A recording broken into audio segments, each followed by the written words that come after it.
Alright guys, what up? Welcome back to Mama J's new channel. It's Kushman here with the Kush Coast, GYO.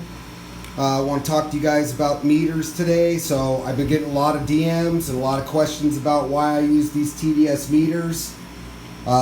You know, the trolls will always say, oh, they're garbage, da-da-da-da. Let me tell you guys something. These meters right here that I carry with me, like I'm at the new growers right now, getting ready to do for the week 3 video.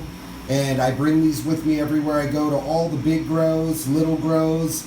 I've had this same set for 5 years. And the only reason why I had to replace it from the last set was because I actually dropped the meter in the water and it toasted it. But these meters cost you about 15 bucks. Anybody that knows me knows I got drawers filled with Hanna Instruments, Blue Labs. I got so many different kind of meters from companies sending them to me. And I still recommend and choose these TDSs every single time.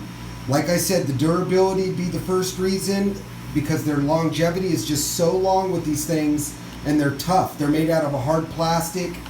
They don't break very easily, and they always stay on point. So the accuracy is the next reason. They're always accurate. With the Hanna Instruments and the Blue Labs, I was constantly having to adjust them. And these, I never adjust. 5 years later, I could go throw these in solution, which we check them once every 30 days or so, and they're always on point, to the point. They're never off.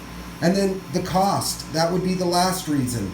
You know, 9 bucks to 15 bucks, you buy the set of these online. One of them would cost you around 4 to 5 bucks.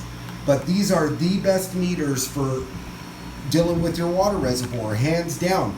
For the money, as well as the longevity, as well as the accuracy, I recommend these TDS meters, and I don't work for them or am I affiliated with them. Our links are strictly there to give you guys photo references. I don't give a shit whether you buy the stuff or not. It doesn't make money. So realistically, if you're going to buy a set of meters, stay away from all the Hannas and all the Blue Labs. Get yourself a cheap set of these, and I guarantee you'll never be disappointed.